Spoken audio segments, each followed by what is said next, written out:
Deus é bom. Semana passada nós falamos de bondade. Deus é bom. E o homem? Olha, querido, você faz ideia do que é passar a semana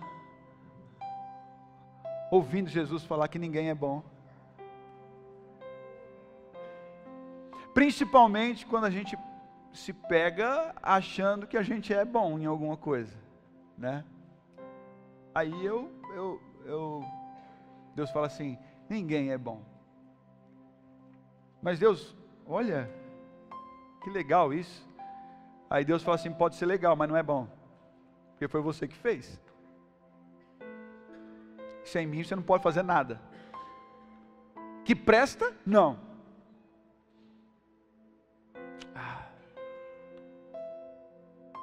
Ontem eu estava em casa.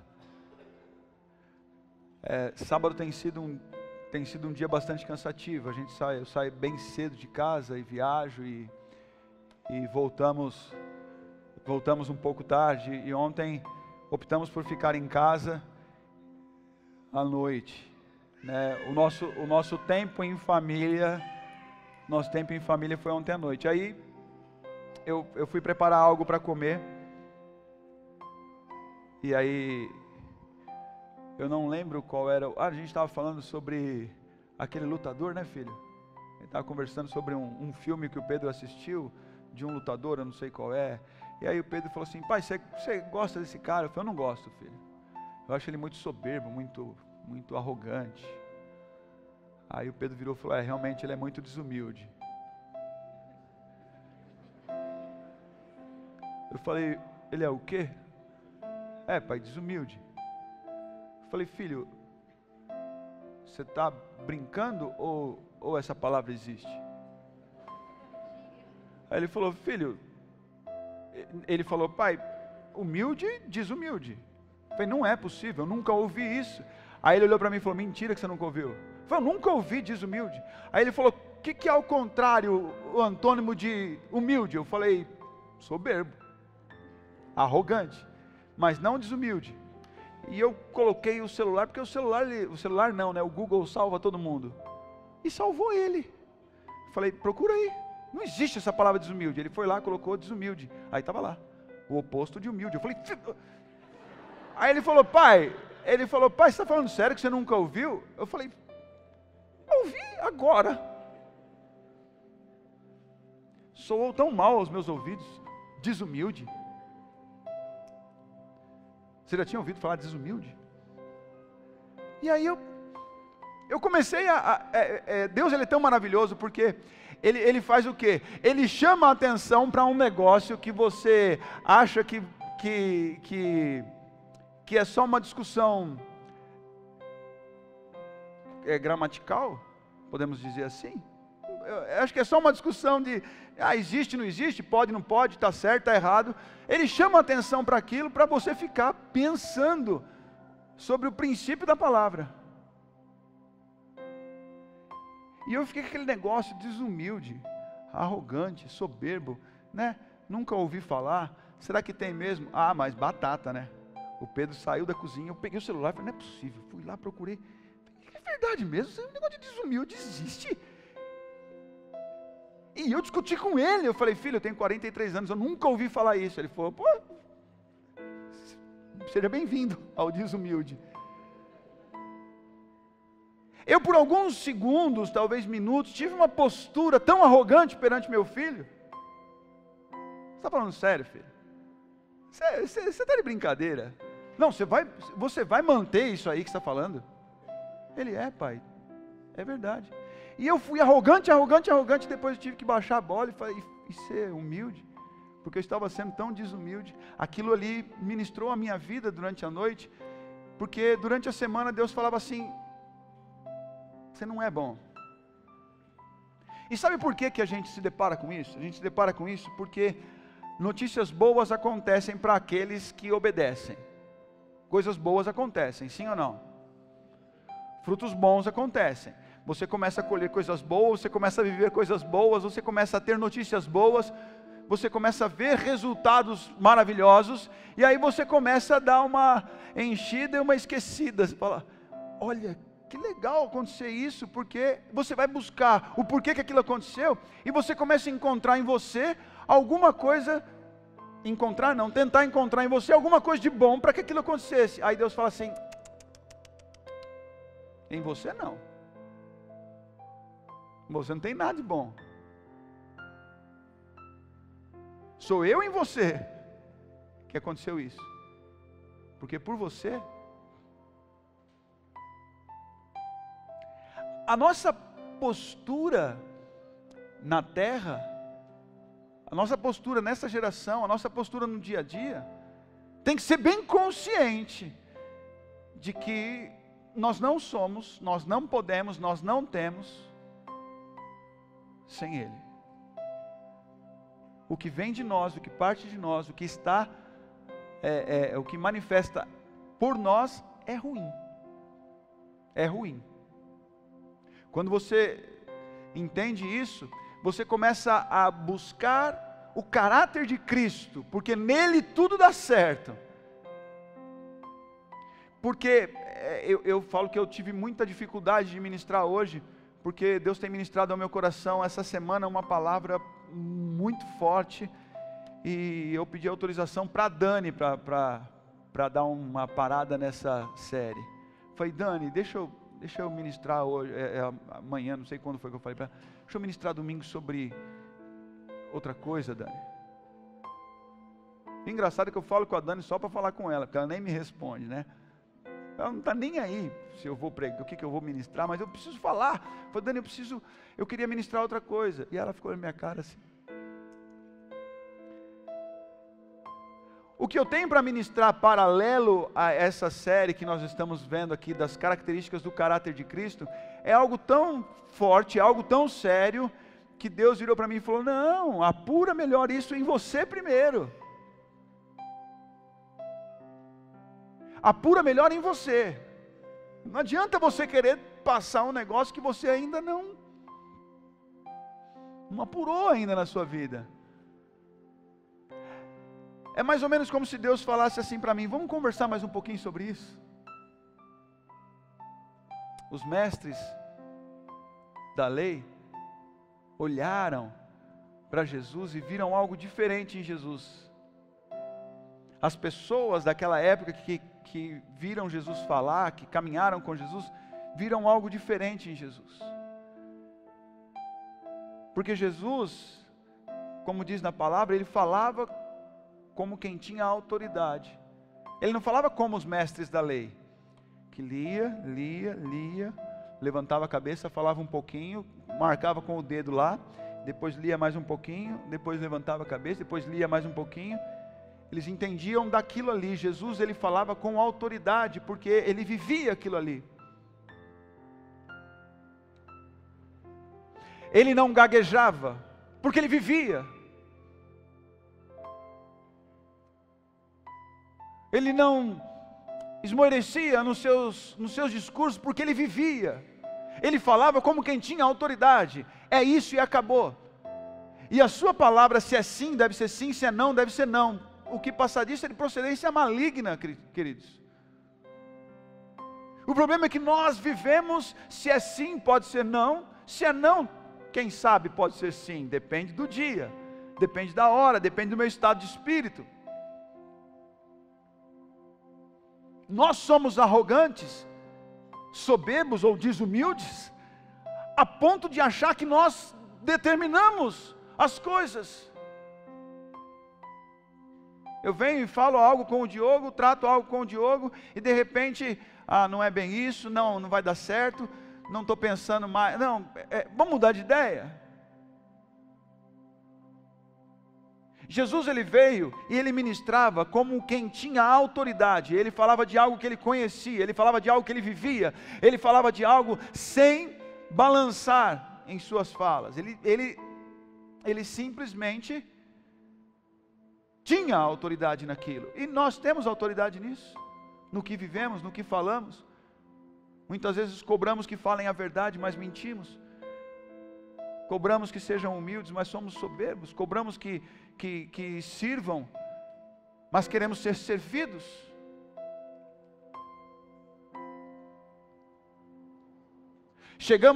Chegamos num culto, ouvimos a palavra, viramos as costas e pasmem, não precisa acabar o culto para tomar atitudes completamente diferentes dentro da igreja. Eu vejo isso constantemente. De pessoas que acabaram de ouvir e aqui mesmo estão agindo completamente diferente. Ouve que é para amar e não ama. Ouve que é para servir e não serve. Ouve que é para obedecer e não obedece.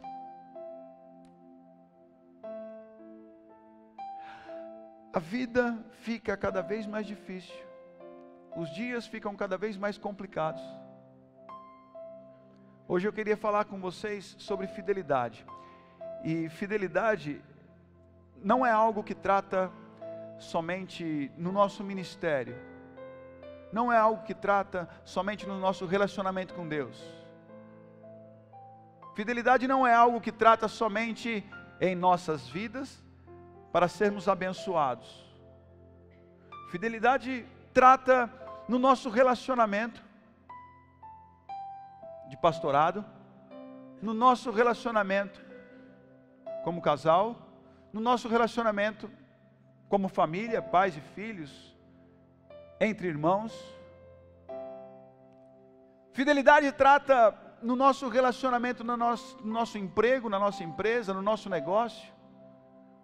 Fidelidade trata na nossa vida como brasileiros em relação a esse governo. É interessante quando nós olhamos para os Estados Unidos e se você teve ou não a oportunidade de pisar naquela nação ou de assistir a algum filme, por nada o americano tem uma bandeira na casa dele. Por nada. Você anda lá e você vê uma bandeira hasteada numa casa. Não precisa ser 4 de julho. Não precisa ser jogo da Copa. Eles têm uma fidelidade àquela nação. Eles amam aquela nação. E se você for reparar, por conta de eu assistir bastante alguns campeonatos de beisebol, eles cantam o hino com uma devoção, com um respeito. Então nós, como brasileiros, seremos tratados nessa fidelidade. Seremos tratados nessa fidelidade. E o que nós temos feito? Porque a palavra de Deus, e eu até quero ler com você aqui, diz que, lá em Mateus, que se você é fiel no pouco, sobre o muito você será colocado. E nós não sabemos o que é ser fiel no pouco. Sabe por quê? Porque o pouco não nos interessa. Nós estamos sendo manipulados em uma geração onde quer o muito. Onde o nosso voto é feito sobre o aumento do nosso salário, o emprego melhor que nós vamos receber, o carro mais potente que teremos, a casa maior que nós vamos comprar. O nosso voto é feito em cima disso. E lá em Mateus a palavra de Deus fala assim: se você for fiel no pouco, se você for leal, se você for justo,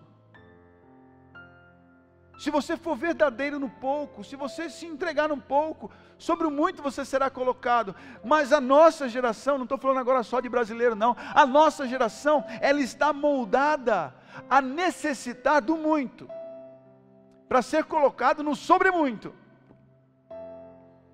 Porque você quer ser colocado no muito, ser fiel no muito. Ah, Deus, quantos aqui já não, ou se não ouviram, se o Senhor me der esse aumento de salário, eu vou dar o primeiro salário na igreja.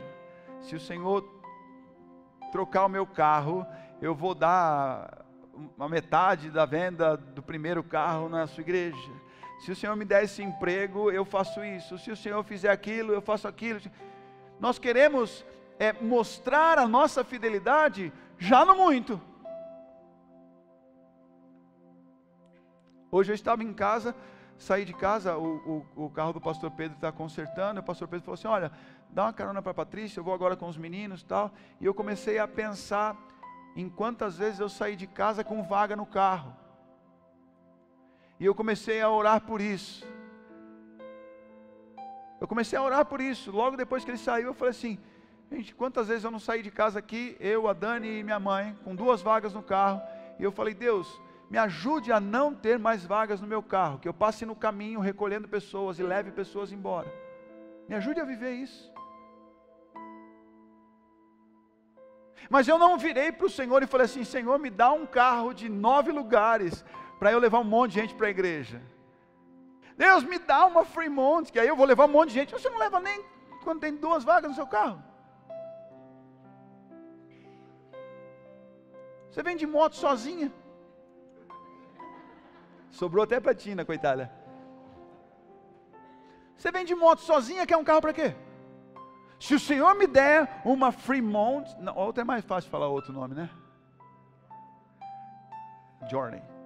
É nada, é difícil do mesmo jeito. Se o Senhor me der uma Journey, eu vou encher e vou levar para a igreja, viu? Leva nesse no seu jumentinho aí. Dá uma carona no seu jumentinho, seu negócio, você não consegue levar nenhum, vai querer levar 5. Você não dá o dízimo nem desse salário, você acha que eu vou te colocar num salário maior para quê? Para você se perder? Você não separa tempo para conversar comigo, para ter relacionamento comigo, trabalhando nessa empresa? Você acha que eu vou te colocar numa outra empresa? Para você trabalhar o dobro, para você se encantar com as entradas de dinheiro e depois eu vou perder você de uma vez por todas? Nós queremos adequar a nossa fidelidade já no muito, e a gente não é fiel nem no pouco. Seja fiel a Deus nesse quarto, seja fiel a Deus ajoelhado na beira dessa cama. Ah, mas ela está fazendo barulho. Ajoelha na beira dessa cama. Ah, mas eu não consigo ter um lugar secreto, porque nem porta no meu quarto tem.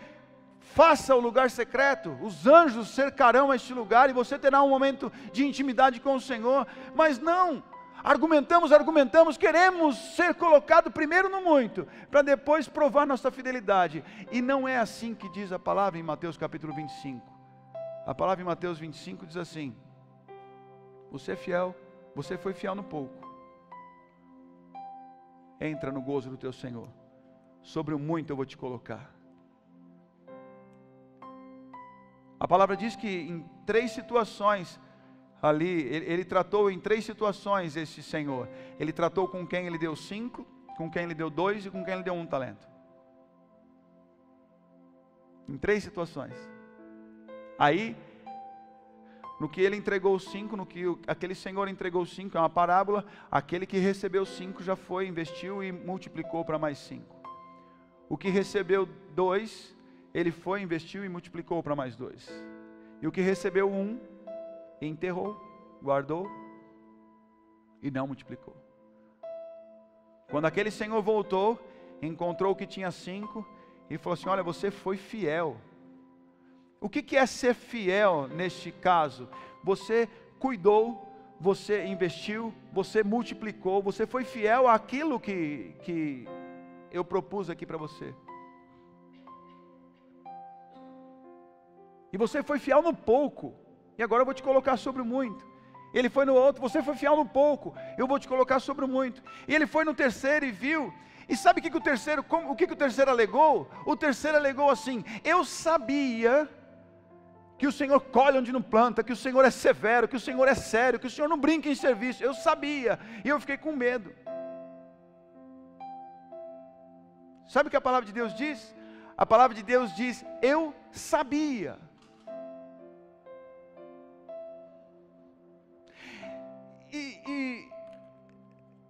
é muito mais fácil eu mostrar para você aqui, ó, no verso 26 de Mateus capítulo 25, o Senhor respondeu, o Senhor daquela parábola ali, né?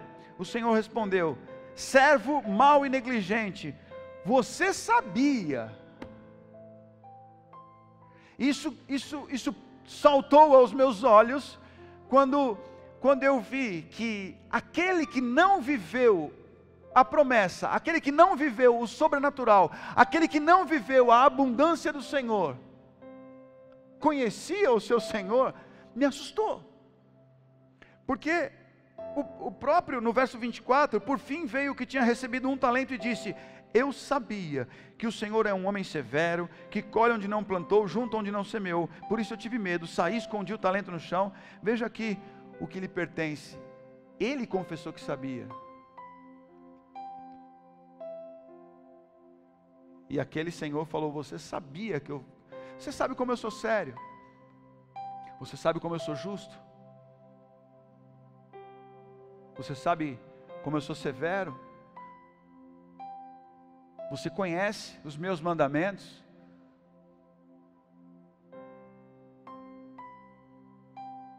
Quantas vezes nós sabemos os princípios da palavra, sabemos dos mandamentos, conhecemos e não obedecemos, e não somos fiéis. Pelo amor de Deus, tire da sua cabeça agora dízimo e oferta. Eu não estou falando de dízimo e oferta, eu estou falando de, talvez, de obediência. Embora eu queira falar lá na frente, ou daqui a algum tempo, sobre a obediência como um caráter de Jesus, como uma das características do caráter de Jesus. Mas essa fidelidade que eu quero trazer hoje ao seu coração, é uma fidelidade de temor, de lealdade, uma fidelidade de obediência, no caso aqui dessa parábola ao seu Senhor, e no nosso caso ao nosso Senhor, porque nós sabemos que Ele é sério, nós sabemos que Ele é justo, nós sabemos que Ele não brinca, e nós, sabendo disso, não somos fiéis. Ide, fazei discípulos, batizando, ensinando a obedecer o que eu tenho mandado. Ame ao seu próximo como a ti mesmo. Sirvam, sejam humildes. Nós olhamos para tudo isso e guardamos e escondemos e falamos assim: sabe aquele medo de errar? Medo de errar? Alguém joga futebol aqui? Ninguém joga futebol? Tem uns 3, 4 que jogam futebol. Meu irmão, tem que chutar, não tem que chutar? Tem que chutar. A minha média não é uma média normal. Eu chuto 5 e erro 4,5. Mas, queridos, tem que chutar. Porque quem não tenta não adianta. Agora, quando você está arriscando debaixo de um mandamento do Senhor, está arriscando debaixo de princípios da palavra, está arriscando debaixo de valores que Deus estabelece em sua palavra, isso é arriscar? Não, isso é certeza de vitória. Você pode chutar até de costa que você vai acertar o gol. O problema é que nós, não, eu não vou tentar, não, eu não vou fazer, não, eu não vou falar. Essa semana eu estava numa padaria, eu tomei uma bronca da minha esposa. Você vai colocar isso aqui no YouTube? Então eu vou orar para que essa palavra alcance essa pessoa, porque eu fui covarde. Eu estava sentado na padaria, passei na padaria 10 minutos, eu tinha uma vaguinha nos atendimentos lá, passei na padaria nos 10 minutos, e a Dani foi ao banheiro, eu sentei, e de repente eu comecei a ouvir uma mulher assim: não, você tem que experimentar, porque quando você experimentar, você vai se sentir melhor. E eu, esticando meu ouvido, e um silêncio, e aí a outra falou assim: mas eu tenho medo, e se der alguma coisa dentro de mim? Aí ela falou: olha, se você fizer certinho, porque você tem que ficar 3 dias antes de tomar, sem comer carne, você tem que, 3 dias você tem que se consagrar não sei o quê, você não pode fazer sexo, você não pode fazer isso, e aí quando você experimentar a ayahuasca, é a ayahuasca que chama? Ayahuasca? A ayahuasca? É isso. Não vai sair. Ayahuasca. Quando você experimentar, se você fizer todo o ritual, você vai ser outra pessoa. A Dani sentou, a Dani falou assim, quieta, fica quieta que eu estou ouvindo um negócio e é grave.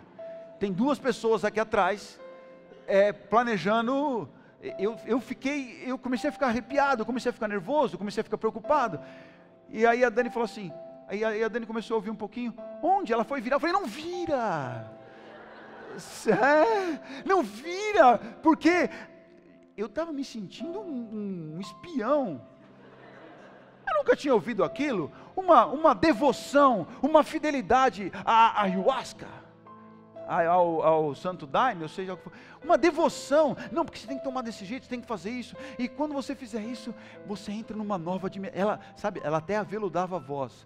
Você entra numa nova dimensão. Eu falava, gente, como pode ser? Como isso?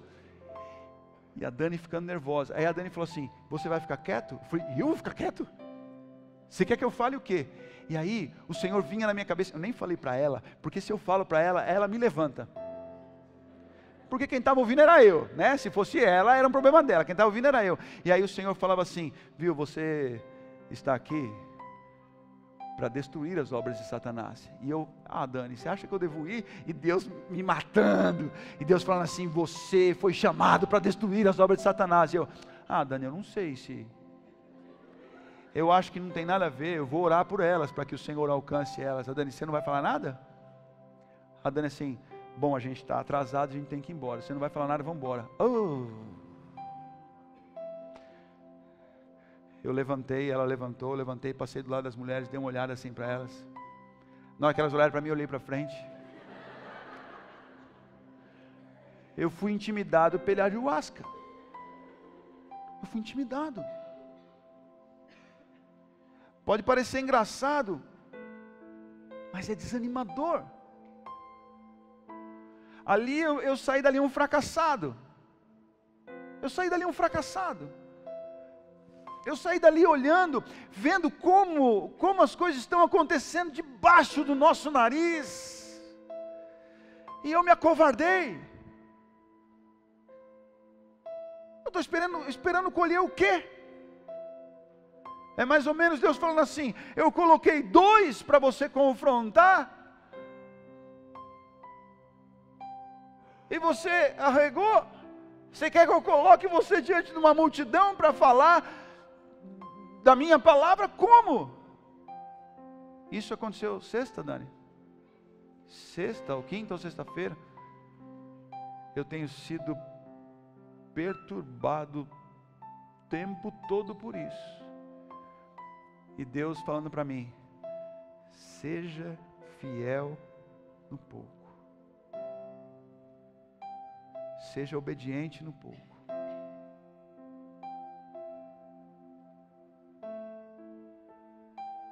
Aconteceu uma outra situação, né, Dani?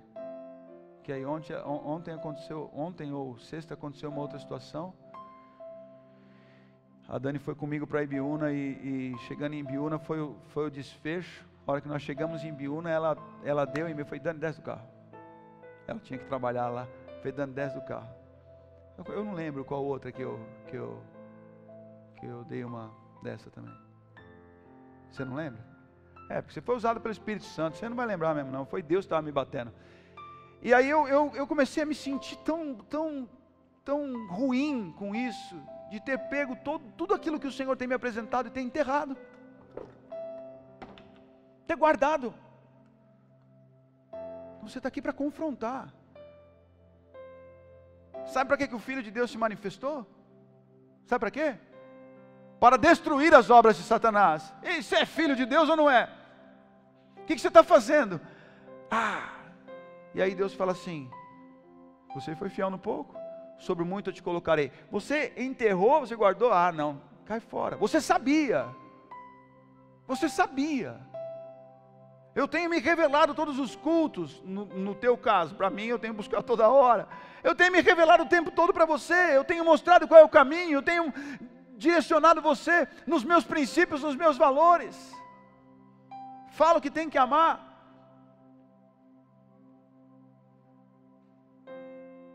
Em Filipenses capítulo 2, verso 5, não precisa nem se esforçar em abrir, algo também, é um texto bastante conhecido, que diz assim: seja a atitude de vocês a mesma de Cristo Jesus. E se existe uma atitude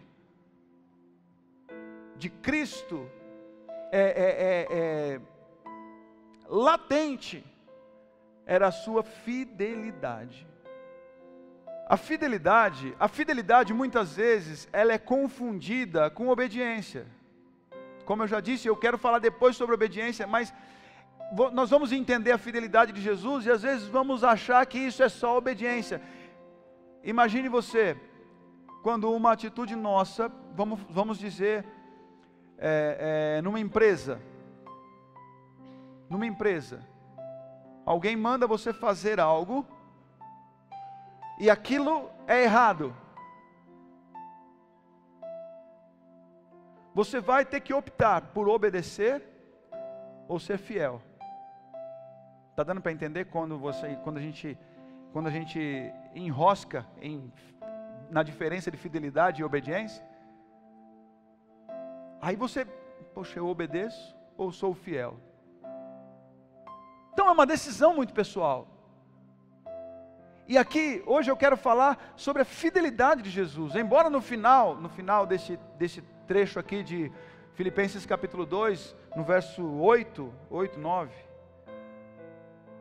No verso 8, diz assim que ele foi encontrado em forma humana, e sendo encontrado em forma humana, humilhou-se a si mesmo, e foi obediente até a morte, e morte de cruz. E aí encaixa muito bem, que ele foi fiel até morrer. Quando você busca sobre fidelidade na palavra, em Salmo você encontra um monte de coisas sobre fidelidade. Um monte. Que Deus é fiel, e é maravilhoso que a fidelidade dele rasga o céu. É maravilhoso você ouvir da fidelidade de Deus. Mas é muito importante você conhecer a fidelidade como um caráter, como uma característica do caráter de Cristo. Por quê? Porque isso fica alcançável. Porque você ouvir em Salmos que a fidelidade do Senhor rasga o céu, a fidelidade do Senhor é infinita, isso e aquilo, você vê a fidelidade de Deus, mas quando você vê a fidelidade de Jesus, que veio para nos dar o exemplo, que Paulo escreveu aqui aos Filipenses, seja a sua atitude a mesma de Cristo Jesus, quando ele falou isso, era porque é acessível essa fidelidade, é acessível, nós podemos tocar, nós podemos sentir, nós podemos viver essa fidelidade, porque ele sendo encontrado em forma humana, diz assim no verso 8, sendo encontrado em forma humana, ou seja, igual a gente, ele se humilhou e foi obediente até a morte, ele foi fiel até o fim. Em João nós encontramos algumas características dessa. Em João capítulo 4, dá uma olhada aí comigo, eu quero ler alguns versículos para você entender aqui o que determina a fidelidade de Jesus ao Senhor. Romanos capítulo 4, 34, fala ali que João, quem falou Romanos? Fábio, você colocou João ou Romanos? O Fábio está em Filipenses ainda, né? O Espírito Santo já tomou o Fábio já. Olha aqui, a minha comida é fazer a vontade daquele que me enviou e concluir a sua obra. Eu tenho um propósito aqui na terra. Os discípulos chegaram para Jesus, porque os discípulos tinham saído para buscar comida, e Jesus ficou ali com a samaritana, e eu não vou me prender a esse texto, tem muita coisa. Aí quando os discípulos chegaram para dar comida para ele, ele falou assim, a minha comida, o que me satisfaz, é fazer a vontade daquele que me enviou e concluir a sua obra. Olha a atitude de fidelidade de Jesus a ele. Ele falou assim, olha, a minha prioridade, o meu alimento, a minha satisfação é fazer a vontade dEle. Até aí, fazer a vontade dEle, nós enxergamos como obediência. Mas quando ele diz concluir a sua obra, sabe o que significa? Nem que custe a minha vida, eu vou terminar isso. Eu vou terminar isso. Eu vou terminar isso. Eu estou aqui para fazer a vontade dEle. A minha comida é fazer a vontade dEle e concluir a sua obra. Sabe qual é o problema? O problema é que nós não entendemos nem qual é o propósito de Deus na nossa vida. E a gente fica preso, presta atenção nisso. A gente fica preso à obediência e se esquece da fidelidade. Você já ouviu aquela condição de você estar trabalhando num lugar e ninguém mandou você limpar o chão e você vê sujo? E se tivessem mandado, você faria o quê? Limparia por quê? Por obediência ou por fidelidade? Por obediência. Mas se ninguém mandou você limpar e você vê o chão sujo e você vai lá e limpa, você limpa por obediência ou por fidelidade? Por fidelidade. Por fidelidade àquela empresa, porque você quer ver aquela empresa limpa, porque você quer ver aquele chão limpo, porque você quer que as pessoas ao entrarem naquele lugar se sintam bem, por fidelidade à sua empresa. Ninguém mandou. Ninguém mandou você fazer, por que você não fez? Porque eu sou obediente, eu não sou fiel. Eu não ganho nada com isso, ninguém mandou. Agora o fiel não. O fiel não precisa esperar mandar. O fiel vai lá e faz. Porque o compromisso dele é muito maior do que simplesmente por obediência. Sabe o que Jesus quis dizer aqui? A minha comida é obedecer e ser fiel até o fim e concluir a sua obra. Eu vou, nem que isto exija a minha vida. Aí no livro de João mesmo, no capítulo 5,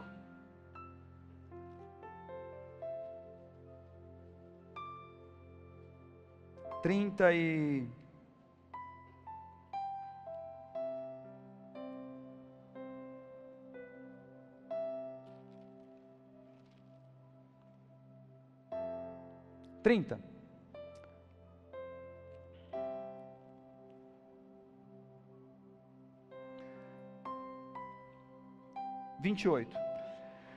Não fiquem admirados com isso, pois está chegando a hora em que todos os que estiverem nos túmulos ouvirão a sua voz e sairão. Os que fizerem o bem ressuscitarão para a vida, os que fizerem o mal ressuscitarão para serem condenados. Por mim mesmo, nada posso fazer. Eu julgo apenas conforme ouço, e o meu julgamento é justo, pois não procuro agradar a mim mesmo, mas aquele que me enviou. A fidelidade de Jesus, ele fala assim, olha, eu não estou aqui para agradar a mim mesmo, estou aqui para agradar o Pai. E isso não está ligado só à obediência, está ligado à fidelidade. Porque ser fiel a alguém, ou ser fiel a algo, muitas vezes vai contra aquilo que você quer, vai contra aquilo que você precisa, acredita ou te satisfaz. Mas aqui Jesus estava falando assim, olha, eu não estou aqui para agradar a mim mesmo, estou aqui para agradar aquele que me enviou. Eu não vim fazer a minha vontade, eu vim fazer a vontade dele. Isso é fidelidade, isso não é simplesmente obediência. No capítulo 6,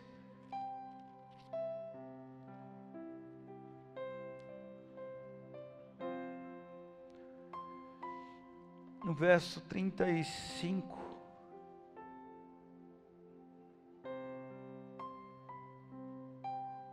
Senhor, dá-nos deste pão.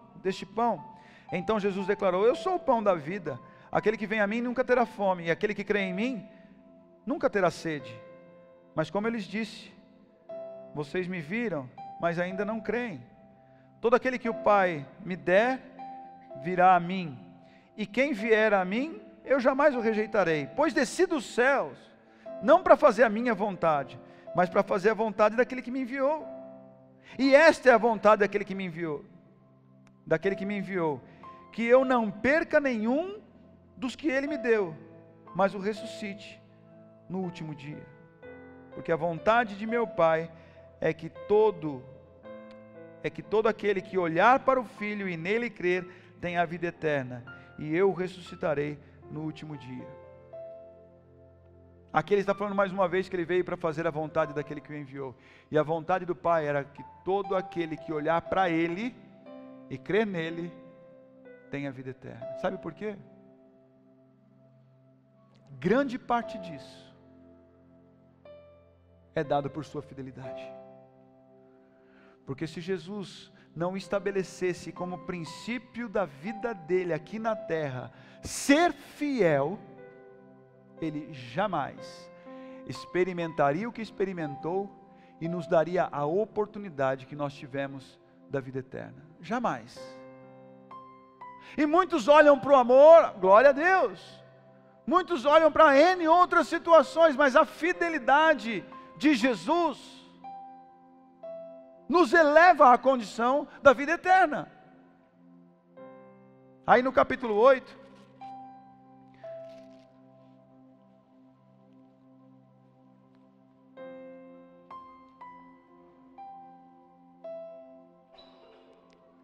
verso 28, então Jesus disse, quando vocês levantarem o Filho do Homem, saberão que eu sou, e que nada faço de mim mesmo, mas falo exatamente o que o Pai me ensinou. Aquele que me enviou está comigo. Ele não me deixou sozinho, pois sempre faço o que lhe agrada. Muitas vezes fazer o que agrada independe de obediência. Preste atenção nisso. Obedecer a sua vontade é obediência. Fazer a sua vontade é obediência. E fazer o que agrada está ligado à fidelidade. E sabe o que a palavra de Deus diz? Jesus diz assim, eu não estou sozinho. Sabe por que eu não estou sozinho? Porque eu sempre, aqui ó, Ele não me deixou sozinho, pois sempre faço o que lhe agrada. A fidelidade de Jesus garantiu que o Pai estava sempre com Ele. E isso deve ser exemplo para a nossa vida. Isso deve ser exemplo para o nosso dia a dia. Isso deve ser um exemplo a ser seguido. Olhar para a fidelidade de Jesus ao Pai. Olhar para a fidelidade de Jesus ao que foi estipulado e determinado para a vida dele. Olhar para o prazer em ser fiel em que Jesus tinha. E também viver isso. Se você for prestar atenção, qual era o plano para quebrar a fidelidade de Jesus na palavra? Eu quero citar aqui bem rápido, em Mateus capítulo 4, Jesus ele foi levado ao deserto pelo Espírito para ser tentado pelo diabo, e quem apareceu? Apareceu justamente querendo quebrar a fidelidade de Jesus. Ele estava de jejum. Sentiu fome. Satanás falou assim, viu, se tu és o Filho de Deus, diga a essas pedras, dê ordem a essas pedras para se tornarem pães. E Jesus veio, confrontou aquilo, combateu aquilo com a palavra. Satanás, ele ali, no capítulo 4 de Mateus, ele veio para tentar quebrar a fidelidade de Jesus. Jejum.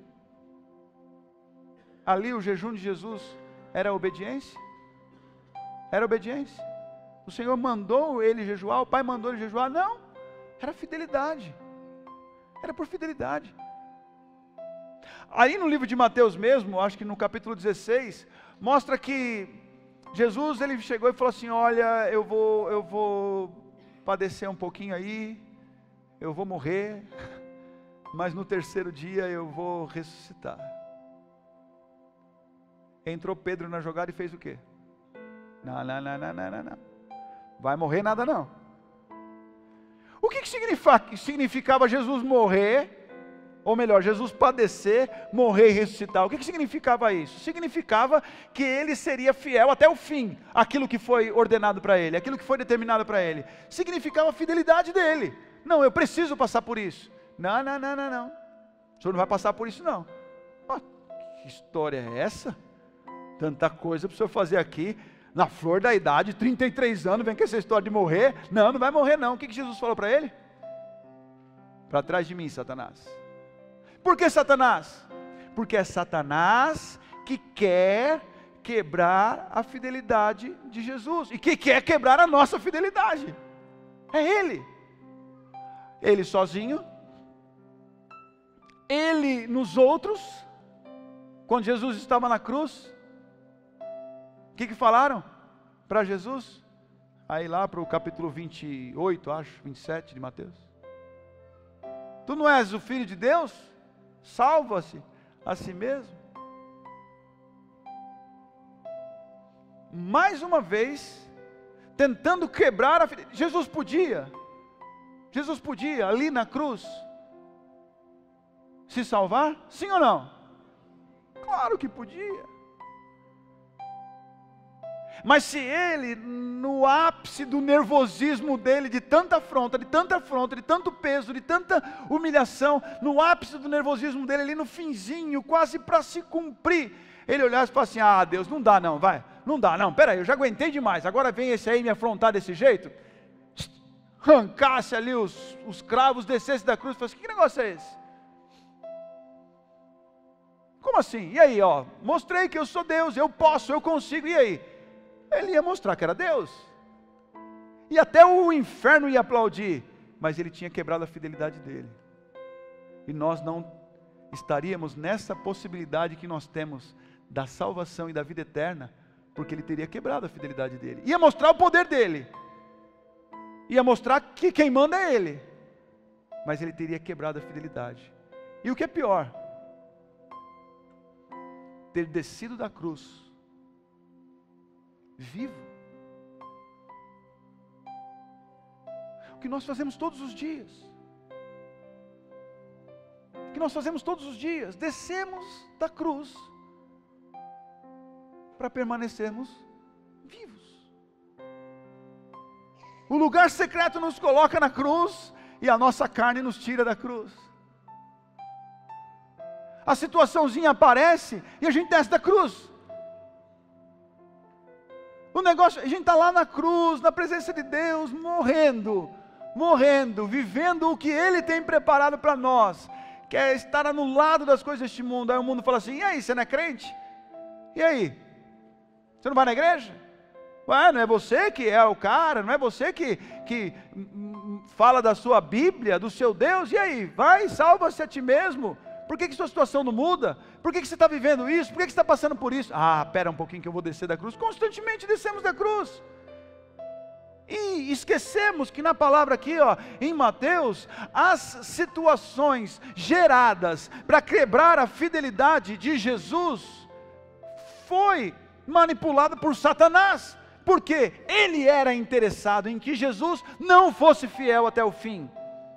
Ele era o maior interessado que Jesus não fosse fiel até o fim, porque se Jesus quebrasse a fidelidade dele, nós não teríamos essa oportunidade da vida eterna ao lado do Pai, não teríamos a oportunidade da salvação, não teríamos a paz, mas Jesus foi fiel, Satanás tem feito isso constantemente conosco, Satanás tem nos tentado, e como diz lá em Tiago, tem nos tentado no nosso próprio mau desejo, tem nos tentado diariamente, e nós quebramos a nossa fidelidade, nos entregamos às coisas deste mundo, nos entregamos aos desejos da nossa carne, e quando nós vamos perceber, já descemos da cruz, já nos perdemos em tudo, e quando o Senhor aparece e fala assim: você sabia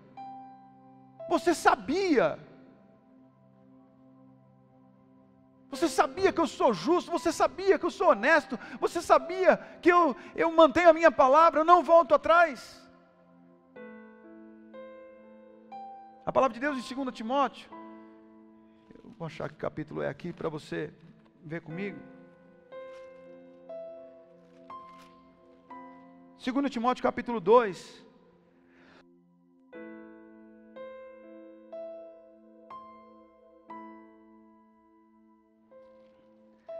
aí no verso 11.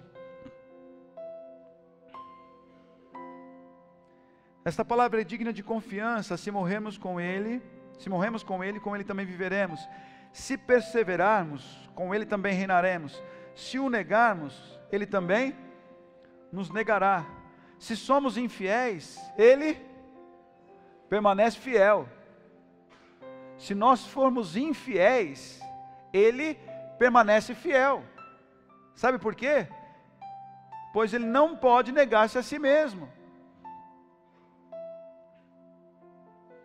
Se eu for infiel nos meus votos, Ele permanece fiel. Fiel a quê? Fiel à sua palavra, de que aquilo que eu semear eu vou colher.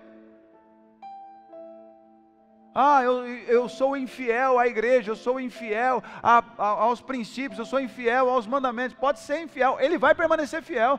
Fiel no quê? Fiel à sua palavra, que se você obedecer, você é abençoado. Se você desobedecer, você é amaldiçoado. Aquilo que você semear, você vai colher. Ele é fiel à palavra dele, ele não vai voltar atrás. Deus, ele não negocia a sua fidelidade. Ele não negocia a sua fidelidade. Nós não. Nós negociamos. Nós negociamos por uma palavra mais branda, nós negociamos por um louvor mais legal, nós negociamos por um ministério, nós negociamos por uma vaga na banda, nós negociamos por uma visita. Fulano de tal igreja foi me visitar, aí chega lá, visita, você vai lá e prepara um café, prepara tudo. Nossa, ele é tão legal, eu vou começar a ir lá. Isso, negocia a sua fidelidade a isso. A palavra de Deus, quando fala de fidelidade, não fala só de fidelidade à palavra, fala de caráter. Fala de caráter. A ponto de virar e falar assim: olha, você faça ao seu patrão como se fizesse ao Senhor. Seja fiel ao seu patrão. Obedeça a Ele, cumpra com os horários, faça direitinho, como ao Senhor. A palavra se preocupa em que a nossa fidelidade aqui na terra seja um exemplo para que as pessoas olhem para mim e para você e enxerguem redenção e reconciliação. Em Hebreus capítulo 2 diz isso. É claro que diz de Jesus, mas eu gostaria até que você entendesse como é importante. Hebreus capítulo 2, verso 17. Por essa razão era necessário que ele se tornasse semelhante aos seus irmãos em todos os aspectos. Jesus, ele se tornou semelhante aos seus irmãos em todos os aspectos, para se tornar sumo sacerdote, misericordioso e fiel com relação a Deus, e fazer propiciação pelos pecados do povo, porque tendo em vista o que ele mesmo sofreu quando sendo tentado, é capaz de socorrer aqueles que também estão sendo tentados. Vendo o que Jesus viveu, vendo o que ele passou, vendo o que a forma como ele reagiu, nós somos socorridos. O nosso exemplo ministra a vida das pessoas. A sua fidelidade ministra a vida das pessoas. Como é que chama aquele filme? Eu vi esse trecho desse filme esses dias, de um rapaz que estava desempregado. É um filme cristão. De um rapaz que estava desempregado, aí ele é chamado para fazer uma entrevista, e ele vai lá, e uma parte da entrevista eles falam que ele tem que mentir. Corajosos, né? Aí numa parte da entrevista, acho que falam que ele tem que mentir, é isso? Ele tinha que fazer. Aí ele fala: olha, eu não... aceitar um suborno, mentir numa nota, né? Um negócio assim, né? Numa venda, ele falou: olha, eu não vou fazer isso. Eu não vou fazer isso. Ele volta para casa triste, achando que tinha perdido o emprego. E sabe o que garantiu o emprego dele? A fidelidade dele ao Senhor. Mas e se ele não conseguisse o emprego, como muitos não conseguiram por conta de fazer? Por isso ele não conseguisse? A vida eterna está garantida. Você foi fiel no pouco, foi fiel até para perder. Sobre o muito você será colocado. Entra no gozo do teu Senhor. Precisamos começar a enxergar que Satanás, ele e os seus, são os maiores interessados em quebrar a nossa fidelidade. Contudo, quebrar a nossa fidelidade com a nossa empresa onde nós trabalhamos, quebrar a nossa fidelidade no nosso casamento, quebrar a nossa fidelidade na nossa família, quebrar no nosso ministério e principalmente quebrar a nossa fidelidade com o Senhor. Satanás, ele está ao nosso redor, ao nosso derredor, armando para quebrar a nossa fidelidade. Eu queria, eu estudando esta palavra hoje, Deus me levou a Davi. Eu quero bem rápido aqui falar com você sobre a fidelidade de Davi que foi estabelecida na palavra de Deus. Lá em 1 Samuel capítulo 16, quando Davi foi escolhido, a palavra de Deus diz que quando Samuel o ungiu, o Espírito do Senhor se apoderou dele. Lá em 1 Samuel capítulo 16, o Espírito do Senhor se apoderou dele. Um versículo abaixo já diz que o Espírito do Senhor saiu de Saul. O Espírito Santo do Senhor se retirou de Saul, e um espírito maligno da parte do Senhor o atormentava, a ponto de um dos oficiais falar assim: olha, você tem que achar alguém que toque bem a harpa, para que você fique tranquilo. Você conhece alguém? Tem um filho de Jessé, um tal de Davi, ele é pastor de ovelhas, ele toca, então vai lá e chama esse cara. Davi chegou para servir Saul, já tendo sido ungido rei. Ele já tinha sido ungido rei.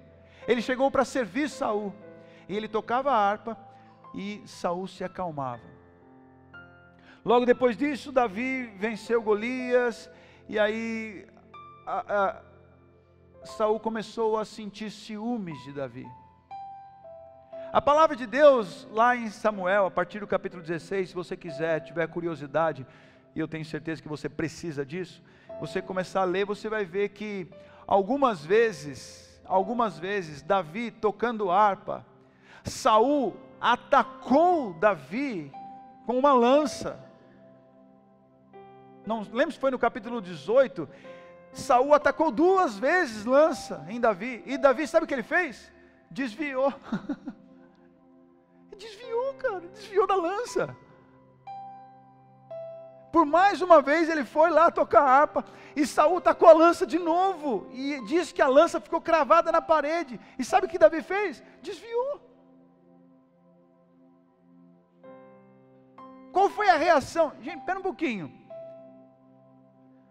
Saul ainda era rei, atormentado, perturbado, louco, e se é hoje, não, ele matou em legítima defesa, é ou não é? Se bobear, nem preso você vai, foi em legítima defesa. Mas Davi tinha algo acima da legítima defesa. Davi tinha os princípios estabelecidos por Deus na vida dele, de honra, de obediência, mas também de fidelidade.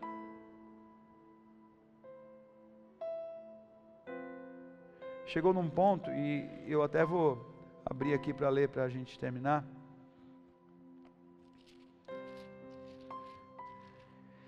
Chegou num ponto que Davi, ele estava fugindo para poupar a sua vida, e Saul saiu com um exército atrás dele. A palavra de Deus em 1 Samuel capítulo 24 diz que Saul ele entrou numa caverna para fazer suas necessidades, e no fundo da caverna estava Davi com alguns soldados dele, muito menos do que os soldados de Saul, porque Saul tinha levado os melhores. A palavra de Deus diz que ele tinha levado os melhores soldados com ele. E aí ele estava lá na caverna, no fundo da caverna, e aí eles disseram: este é o dia sobre o qual o Senhor lhe falou, entregarei nas suas mãos o seu inimigo, para que você faça com ele o que quiser. O Senhor entregou, falou: está aqui Saul, faça o que você quiser com Saul. Prova. Aí, pode fazer o que você quiser.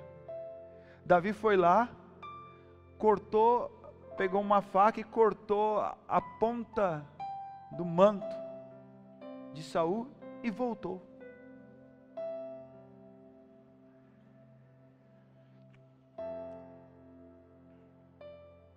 Verso 5 de 1 Samuel 24.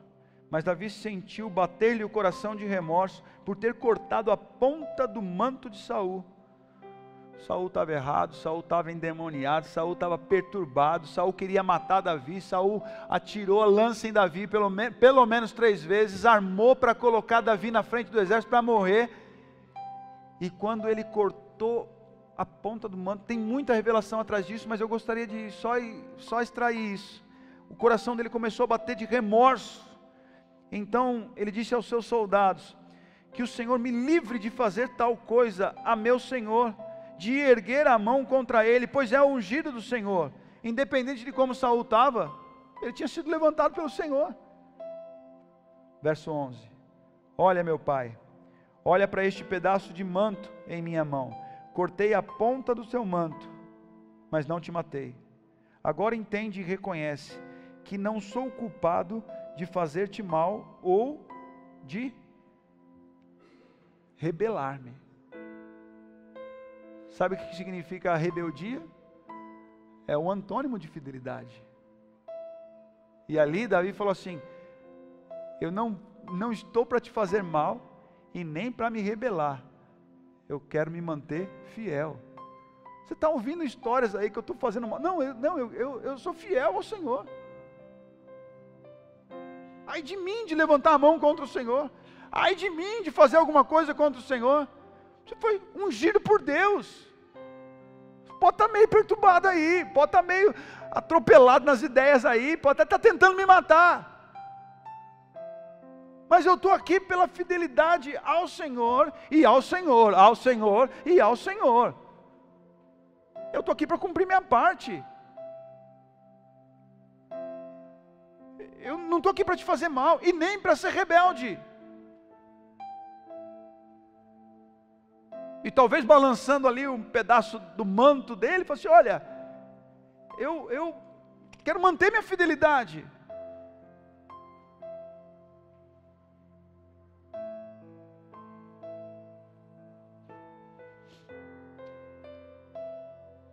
Não te fiz mal, embora esteja à minha procura para tirar minha vida.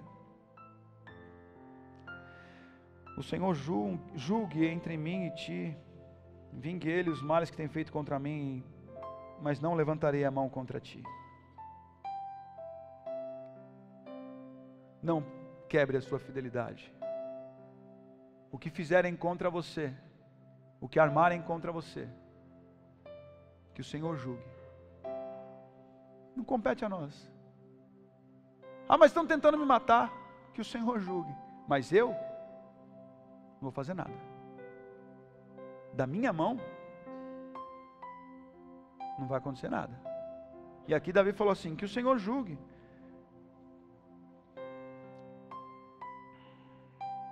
Verso 16. Tendo Davi falado todas essas coisas, Saul perguntou: é você meu filho, Davi? E chorou em alta voz. Você é mais justo do que eu, disse a Davi. Você me tratou bem, mas eu te tratei mal. Você acabou de mostrar o bem que me tem feito. O Senhor me entregou em suas mãos, mas você não me matou. Quando um homem encontra um inimigo e o deixa ir sem fazer-lhe mal, o Senhor o recompense com o bem, pelo modo como você me tratou hoje. Verso 20. Agora tenho certeza de que você será rei, e de que todo o reino de Israel está firmado em suas mãos. Sabe quando Saul teve certeza de que o reino de Israel estava estabelecido nas mãos de Davi? Quando Davi mostrou fidelidade ao rei. Podia ter matado, e todo mundo ia aceitar. E lá em cima, os soldados viraram para Davi e falaram assim: chegou a hora em que está escrito que o Senhor entregaria nas tuas mãos o teu inimigo, para você fazer com ele o que você quiser. Davi respirou fundo, pegou a faca, chegou lá perto de Saul e só de ter cortado a ponta do seu manto, voltou com arritmia, voltou com o coração pulando, de remorso, falou assim: o que eu fiz? Ele não fez nada, ele cortou a ponta do manto de Saul, ele voltou: o que eu estou fazendo? O que eu estou fazendo? Quem eu penso que eu sou? As coisas acontecerão na minha vida no tempo de Deus, o reino será estabelecido na minha mão no tempo de Deus. Eu cheguei no palácio tocando harpa para Saul ter paz, e do nada me colocaram lá.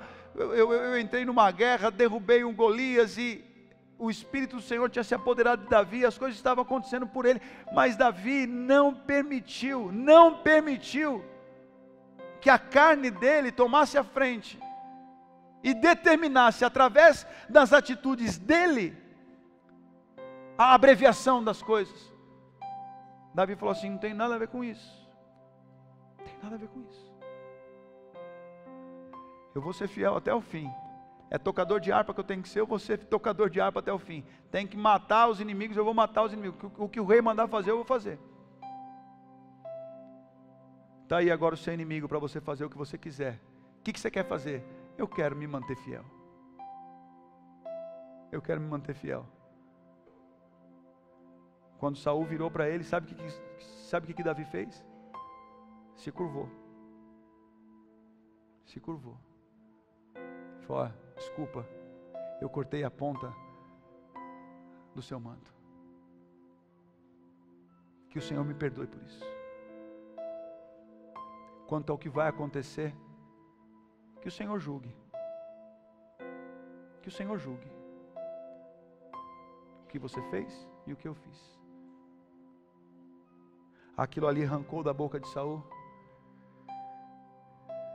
Hoje eu tenho certeza que você será o rei de Israel, e que todo o povo está sendo estabelecido como teu reino. Porque segundo a própria palavra de Deus, Davi não se rebelou.